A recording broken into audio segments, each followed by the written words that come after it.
Baik, Sugihontu para pasaka dan pasika sekalian, semoga Anda semua dalam keadaan yang baik, sehat, damai, dan bahagia.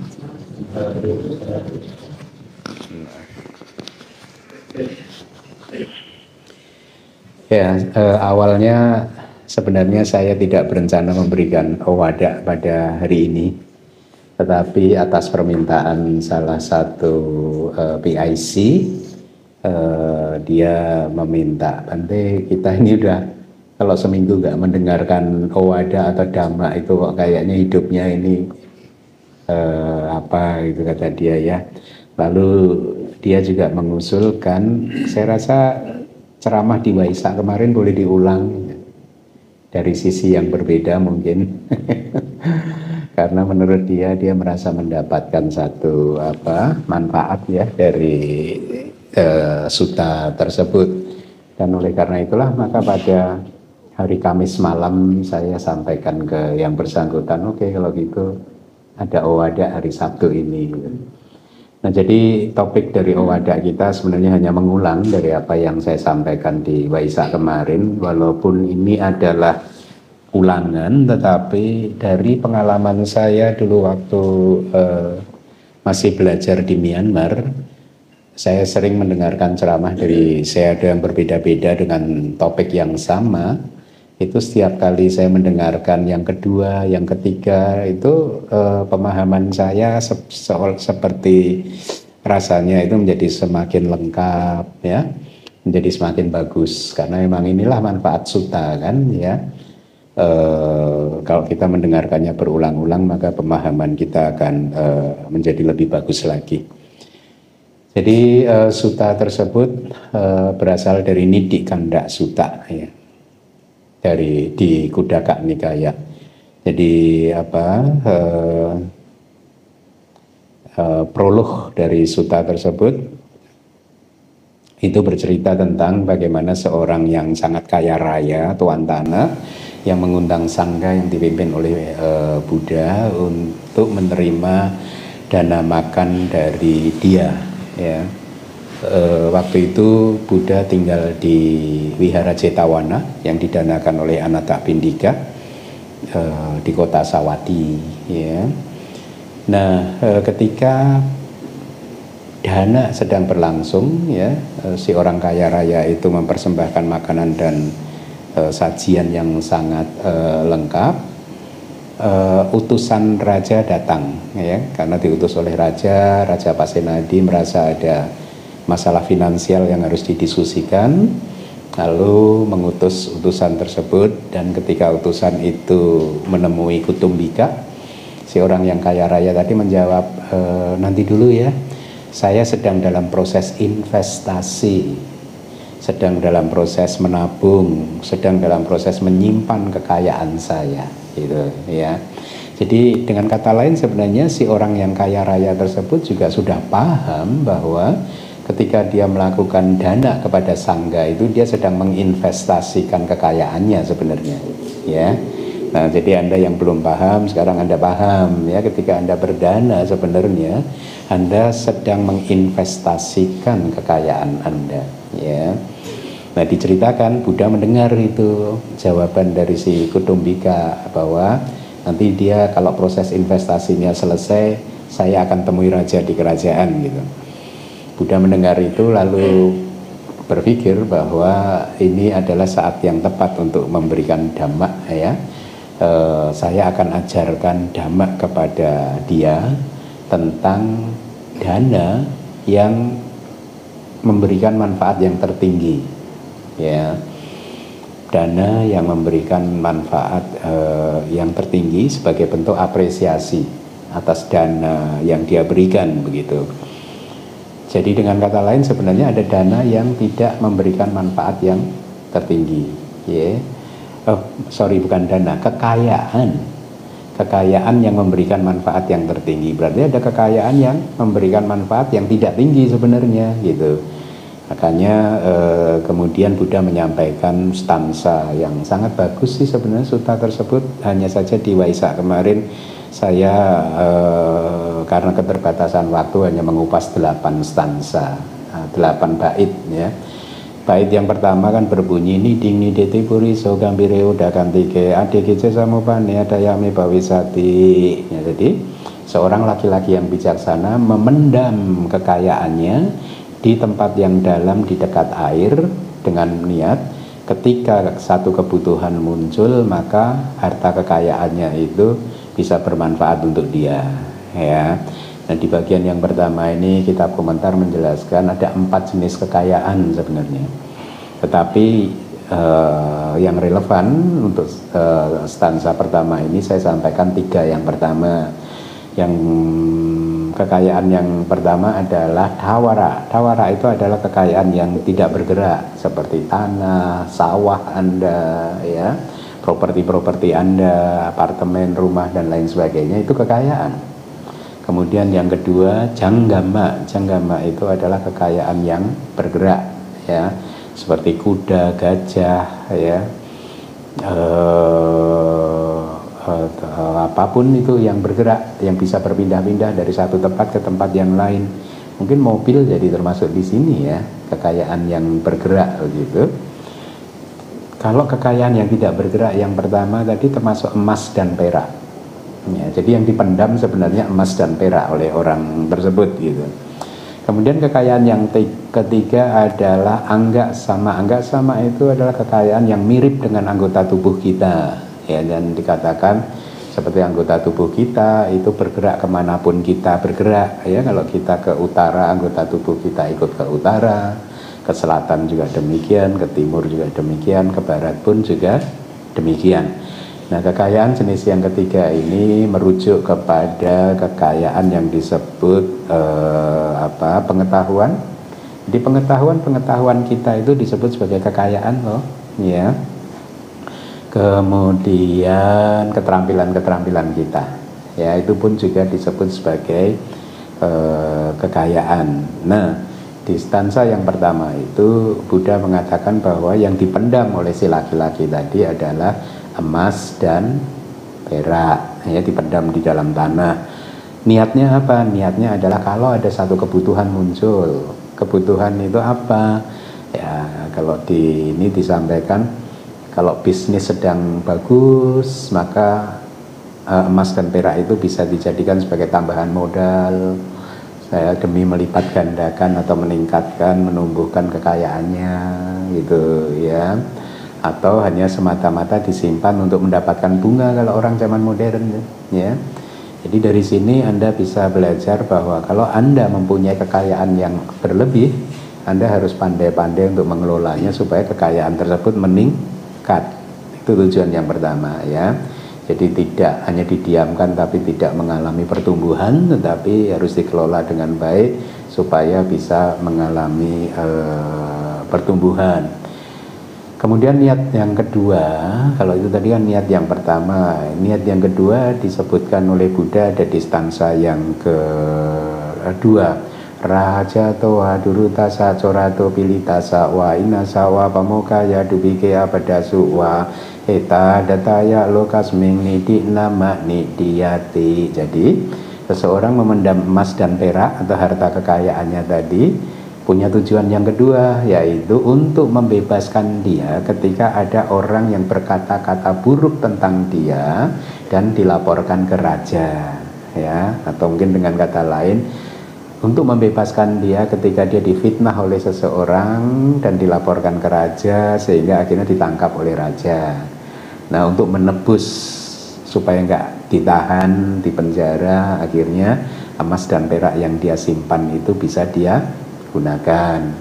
Kemudian yang kedua adalah untuk membebaskan dia dari bahaya yang dihadapi ketika dia disandera oleh pencuri, ya. Jadi kalau yang ini kan kitabnya mengatakan berikan emas dan perak sebanyak ini gitu, baru saya akan bebaskan kamu gitu. Dan akhirnya emas dan peraknya itu dikeluarkan, diberikan kepada pencuri dan akhirnya dia terbebas dari sandera gitu. Kemudian yang ketiga adalah inasawa pamokaya, untuk membebaskan dia dari hutang, ya. Jadi orang yang berhutang itu tidak hanya susah pikirannya tetapi katanya juga menderita tubuhnya juga gitu. Kalau direnungkan dalam-dalam ya masuk akal kan, karena banyak dari penyakit tubuh itu muncul dari penyakit pikiran kan. Ya kalau pikirannya itu penuh dengan khususnya mungkin kemarahan, kebencian, dosa cetasika ya. Kan dosa cetasika itu tidak hanya mencakup kemarahan, kebencian, tetapi ketakutan, kecemasan, stres ya. Maka ini semua bisa menjadi sumber penyakit jasmania ya. Nah makanya ketika seseorang mempunyai hutang, dikatakan orang tersebut tidak akan tubuh dan juga pikirannya itu menderita. Nah untuk membebaskannya dari penderitaan tersebut, maka emas dan perak atau harta kekayaan apapun itu disimpan ya. Kemudian yang berikutnya adalah tujuannya adalah untuk membuat kehidupan dia nyaman ketika ada musim paceklik, ketika pangan susah didapatkan ya. Saya dapat lapor cerita ketika di Myanmar dan di Thailand ya terjadi gempa bumi yang belum lama ini, itu katanya ya banyak umat yang kelaparan karena nggak punya uang ya, nggak punya uang.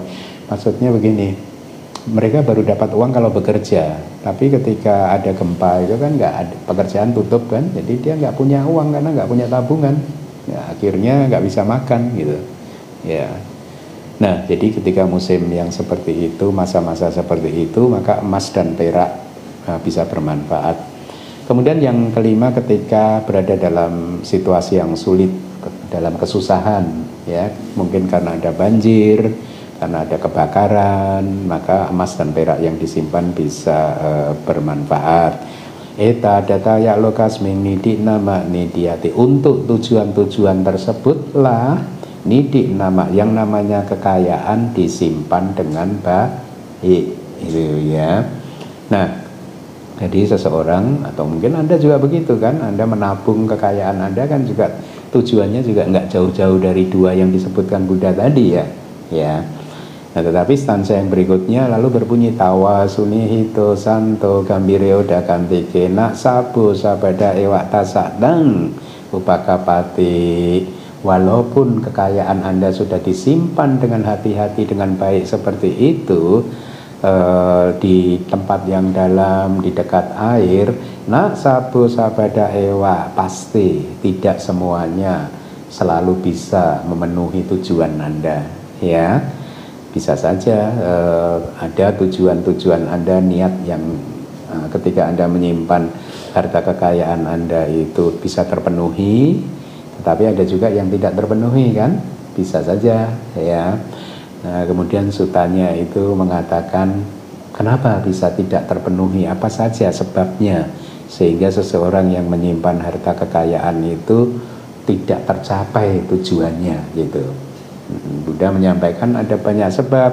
Yang pertama adalah nidi wadhana cawati, artinya kekayaan Anda bisa berpindah tempat ya. Kemudian sanya wasawi muihati, Anda lupa tanda-tanda yang Anda berikan. Oh, kayaknya kemarin saya simpan di sini kok nggak ada. Oh, di sana nggak ada. Di depan rumah nggak ada, digali. Di belakang rumah digali nggak ada, gitu ya. Kalau berkaitan dengan kekayaan yang berpindah tempat, kita mengatakan bahwa di masa lalu seseorang itu kalau menyimpan emas dan perak di sebuah guci, itu dasar gucinya diberi lubang. Lalu di dalam gucinya diberi abu dan arang ya, bubuk arang gitu ya. Baru setelah itu di atasnya diletakkan emas dan perak, lalu gucinya ditanam di dalam tanah gitu. Jadi tujuannya adalah supaya kalau gucinya itu bergeser, si orang tersebut masih bisa mencarinya dengan mengikuti serbuk-serbuk abu dan peraknya tadi kan tercecer gitu kan. Jadi dia masih bisa mengikuti gitu. Tapi kadang juga tetap saja nggak bisa ditemukan katanya gitu. Walaupun sudah diberi seperti itu, tetap saja nggak bisa ditemukan. Atau yang kedua tadi, kita lupa tanda-tandanya disimpan di mana, kita lupa, sehingga dengan demikian harta kekayaan itu bisa saja hilang. Yang berikutnya naga wa apana menti, naga ya, itu ular naga itu bisa saja memindahkannya, menyingkirkannya gitu. Kemudian yaka wapi haranti nang atau yaksa. Yaksa ini sebenarnya makhluk dewa sih, dari Catuk Maharajika yaksa itu ya, bisa saja membawanya begitu ya. Atau yang terakhir apya wapida ya ada udaranti apa satu, pewaris Anda, anak-anak Anda, anak keturunan Anda yang menjadi ahli waris kekayaan Anda bisa saja mengambilnya tanpa sepengetahuan Anda ya. Nah, apapun itu dengan sebab-sebab yang seperti itu disampaikan di kitab suci kita bahwa harta kekayaan yang sudah Anda amankan seberapa rapatnya, seberapa baiknya, seberapa seberapa ketatnya, tetap saja bisa hilang dengan sebab apapun gitu ya. Lalu Buddha menyampaikan ini kalimat ini jadi bagus nih, punchline-nya ini. Kenapa sih harta kekayaan Anda bisa hilang? Ya, bisa berkurang seperti itu, apapun itu sebabnya. Karena kata Buddha, yada punya kayohoti ya, sapa metang winasati. Artinya ketika yada punya kayohoti, ketika kebajikan Anda yang menghasilkan pahala tadi habis atau hancur atau ya habis ya, yada punya kayo hoti, ketika terjadi kehancuran atau habisnya kebajikan Anda saba metang winasati, maka semua harta kekayaan Anda bisa hilang. Nah, jadi saya perlu tekankan sekali lagi bahwa ketika kekayaan Anda itu hilang, itu sebenarnya kalau menurut ajaran Buddha hal itu terjadi karena kebajikan Anda yang berbuah atau membuahkan hasil berupa kelancaran bisnis, keberhasilan bisnis ya, atau mungkin kekayaan-kekayaan apapun itu kalau kebajikan yang menghasilkan itu semua habis, expired, maka kekayaan itu bisa hilang ya, bisa hilang, bisa berkurang. Jadi kalau Anda mengalami kerugian di dalam usaha Anda ya, atau mungkin mengalami kehilangan di gudang-gudang Anda harus berpikir bahwa, merenung bahwa oh iya, pahala kebajikan saya sudah habis, makanya hilang ya. Ya memang habisnya pahala kebajikan itu bisa muncul melalui berbagai bentuk ya. Bisa saja karena dicuri pegawai Anda ya, atau sesuai dengan suta tadi, diambil naga, yaksa dan lain sebagainya. Tapi apapun itu semua terjadi karena kata Buddha, yada punya kayohoti sabametang winasati, ketika terjadi hancurnya atau habisnya kebajikan Anda sabametang winasati, semuanya itu binasa. Semuanya itu binasa, karena winasati itu semuanya itu binasa, hancur, habis ya. Nah, jadi lihat tiga harta kekayaan yang tadi sudah disebutkan di awal itu ternyata tidak bisa memberikan manfaat yang tertinggi ya, tidak bisa. Kalaupun tiga harta jenis kekayaan yang sehari-hari Anda kejar mati-matian sampai mungkin Anda sakit untuk mengejar tiga jenis kekayaan tersebut, melupakan kesehatan Anda ya, ternyata harta kekayaan yang Anda kejar sedemikian rupa itu tidak bisa memberikan manfaat yang maksimal ya. Mereka semuanya bisa memberikan manfaat kepada Anda di kehidupan ini saja. Anda kejar nih, Anda kerja keras dari muda sampai nanti tua ya, mengumpulkan harta kekayaan yang bahkan Anda sendiri sudah nggak bisa menghabiskannya ya. Kemudian Anda melupakan kesehatan Anda, kesehatan tubuh jasmani dan juga kesehatan mental Anda jarang mempraktekkan dhamma ya, jarang melakukan kebajikan, jarang bermeditasi ya. Karena hidup Anda benar-benar tercurah 100% untuk mengejar tiga jenis kekayaan tadi, ternyata ketika Anda meninggalkan kehidupan ini, harta kekayaan tersebut juga harus Anda tinggalkan. Anda tidak bisa membawanya melampaui kehidupan ini. Kadang terasa sia-sia nggak sih kalau berpikir begini itu? Kalau diingatkan seperti ini kayaknya terus sia-sia ya. Buat apa lalu kita kejar mati-matian dengan melalaikan kesehatan nama dan rupa, batin dan juga tubuh jasmani. Berarti nggak usah dikejar Bante, dikejar nggak apa-apa, tapi jangan dilalaikan yang lebih tinggi manfaatnya itu. Ya, dikejar nggak apa-apa, Anda kelola saja kehidupan Anda. Mengejar keduniawian iya, tetapi mengejar spiritual juga iya, gitu. Ya. Nah, lalu Buddha menyampaikan di stansa yang berikutnya. Nah, ini yang menarik, harta kekayaan yang keempat, yaitu harta kekayaan yang disebut anugamika. Anugamika itu adalah harta kekayaan yang selalu mengikuti Anda dimanapun Anda berada, di kelahiran manapun Anda, baik itu di kelahiran alam manusia, alam surga, alam Brahma, atau bahkan kelahiran di empat apa ya. Jadi harta kekayaan yang keempat ini akan selalu mengikuti Anda, bahkan di setiap kelahiran, dan bahkan bisa mendukung pencapaian nibbana Anda. Itulah mengapa harta kekayaan ini yang dimaksudkan oleh Buddha sebagai harta kekayaan yang memiliki manfaat yang tertinggi dibandingkan 3 harta kekayaan yang sudah saya sebutkan. Nah, apa itu harta kekayaan yang selalu mengikuti Anda di setiap kelahiran? Yasa danena silena sangyamena damena ca, ya. Jadi nidi sunihi tohoti tiapurisasa wa. Jadi seorang laki-laki yang bijaksana akan menyimpan harta spiritualnya ini tadi, harta yang selalu mengikutinya tadi, itu dengan berbagai cara. Yasa danena, dengan dana. Jadi dengan dana, ketika Anda berdana, Anda sedang mengumpulkan harta kekayaan spiritual.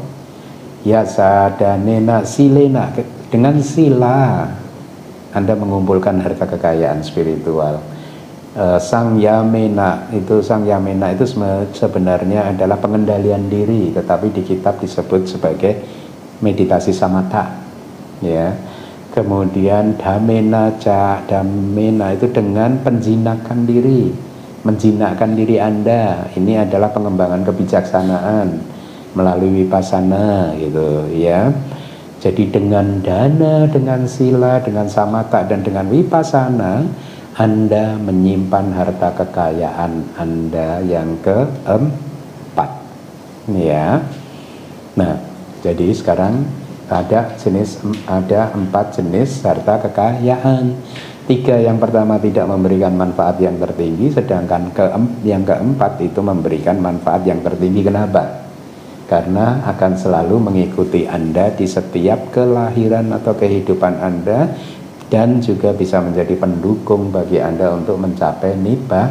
Nah, makanya disebut sebagai, tadi niat Buddha di awal menyampaikan sutta ini kan begini, aku akan ajarkan kepada dia harta kekayaan yang memiliki manfaat yang tertinggi sebagai bentuk rasa apresiasi dan terima kasih atas dana yang dia berikan kepada sangga, dan juga sangga yang dipimpin oleh Buddha, gitu.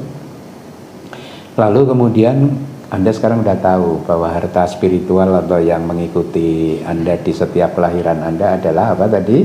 Dana, sila, samadhi, dan panya atau vipassana. Lalu pertanyaan berikutnya muncul, di mana Anda harus menyimpan harta-harta ini? Ya, di mana Anda simpan dana, sila, samatha, dan vipassana Anda? Kalau harta kekayaan uang, emas, perak, Anda bisa simpan di bank, kan? Nah, kalau dana, sila, samatha, dan vipassana, Anda juga bisa simpan di bank, namanya bank yang agung, ya. Bank yang agung itu di mana? Cetiam hica sanggewa pugale atidesu wa. Anda bisa menyimpan di cetia. Anda simpan itu tadi dana, sila, samatha, dan vipassana Anda itu di cetia atau di sangga, ya. atau di individu-individu, itu bisa individu biku, bisa individu orang yang bukan biku, ya. Atau Anda bisa simpan di tamu-tamu Anda yang datang ke rumah Anda. Itu semua bank itu, ya. Kemudian materi, bitari, capi, atau cetamhi, badhari, Anda juga bisa simpan di kedua orang tua Anda, ya.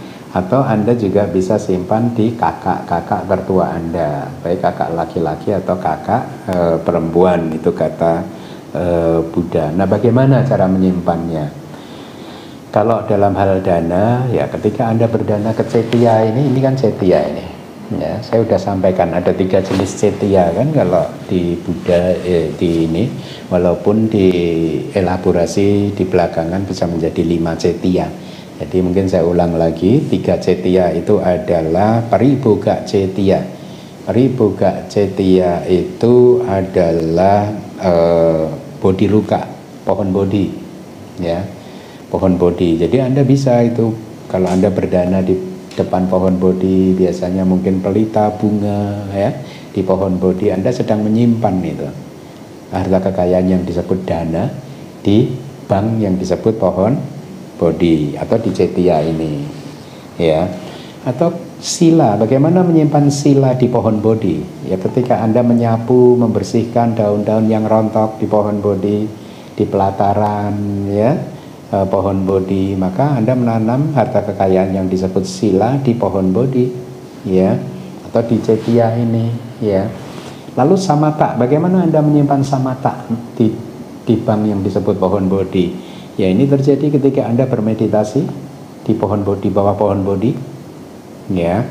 Kemudian bagaimana Anda menyimpan vipassana, harta kekayaan vipassana di pohon bodhi? Ya, ketika Anda bermeditasi vipassana di pohon bodhi, ya. Atau di 2 cetia yang lain. 2 cetia yang lain itu yang kedua adalah Uddisaka cetia.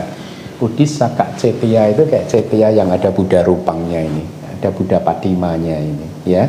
Atau ada gambar-gambar Buddha seperti itu, ya. Ini disebut cetia, ya. Kemudian yang ketiga adalah Dhatu Saririka cetia. Jadi ini adalah cetia yang menyimpan relik-relik Buddha, ya. Jadi Anda bisa melakukan dana, sila, kayak sebentar lagi Anda berdana. Jadi Anda menyimpan harta kekayaannya di cetia, ya. Nanti Anda berdana atas ke sangga, menyimpan harta kekayaan di sangga atau ke individu biku.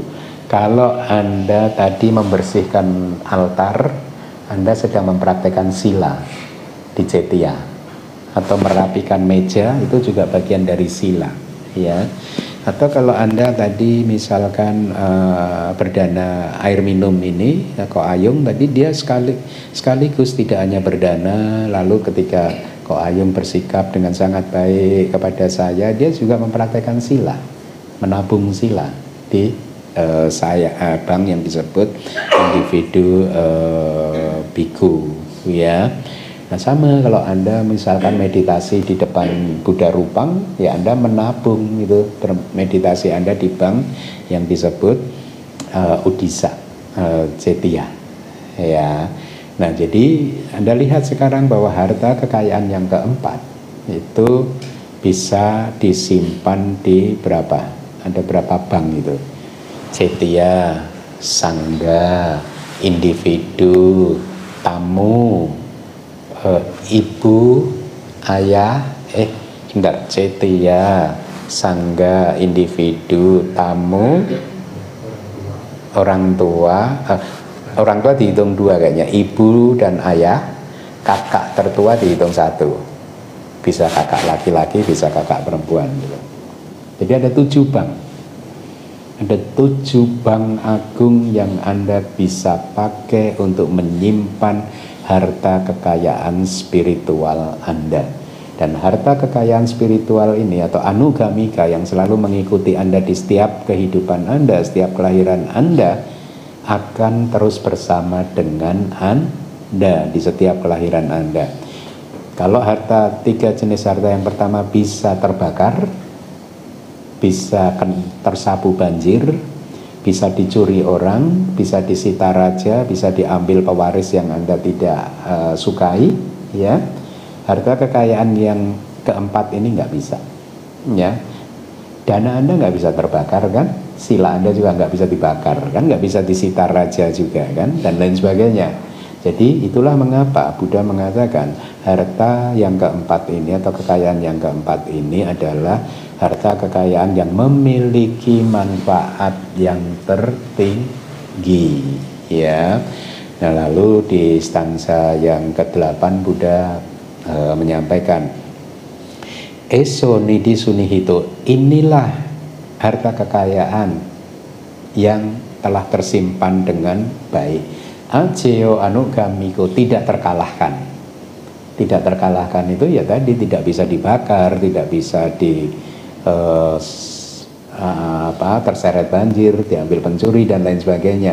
Ajeo anugamiko, dan akan selalu mengikuti Anda dimanapun Anda berada. Ya, jadi esonidi sunihito ajeo anugamiko bahaya kama niesu etang adaya gacatinya. Jadi seseorang yang menyimpan harta kekayaan yang keempat ini tadi akan pergi, dia pergi ke kehidupan yang lain dengan membawa harta kekayaan yang keempat tersebut dan meninggalkan 3 jenis harta kekayaan yang pertama. Ya, sama seperti kita nanti, kalau kita harus meninggalkan kehidupan kita yang saat ini dan terlahir di kehidupan yang berikutnya, maka kita akan pergi di kelahiran yang berikutnya dengan membawa dana kita, sila kita, samatha kita, dan vipassana kita. Tetapi walaupun disebutkan demikian, para guru selalu mengajarkan bahwa yang disebut harta kekayaan yang keempat ini tidak hanya dana, sila, samatha, dan vipassana, tetapi juga 10 jenis kebajikan Anda, ya, yaitu dana, sila, bhawana, meditasi Anda, kemudian penghormatan Anda kepada orang yang lebih tua dari Anda, pelayanan Anda, ya, mendengarkan dhamma, mengajarkan dhamma, berdana, kemudian pelimpahan jasa, dan juga meluruskan pandangan-pandangan Anda. Itu juga termasuk sebagai harta yang akan terus mengikuti Anda di setiap kelahiran Anda. Nah, jadi kira-kira seperti itu ceramah Waisak kemarin. Mudah-mudahan dengan saya mengulanginya lagi, Anda menjadi semakin teguh, ya, tekad Anda untuk terus memperbanyak harta kekayaan yang keempat yang akan selalu mengikuti Anda di setiap kelahiran Anda, karena sesungguhnya inilah yang diniatkan atau diinginkan oleh Buddha, guru agung kita. Jadi Buddha muncul di dunia adalah untuk mengajarkan kepada kita, salah satunya adalah untuk terus menimbun harta kekayaan yang selalu mengikuti Anda di setiap kelahiran Anda, yaitu kebajikan-kebajikan Anda, karma-karma baik Anda, atau dalam konteks sutta ini adalah dana, sila, samatha, dan vipassana. Baik, demikian para upasaka dan upasika, mudah-mudahan ya Anda menjadi semakin paham apa yang disampaikan oleh Buddha di sutta ini. Terima kasih.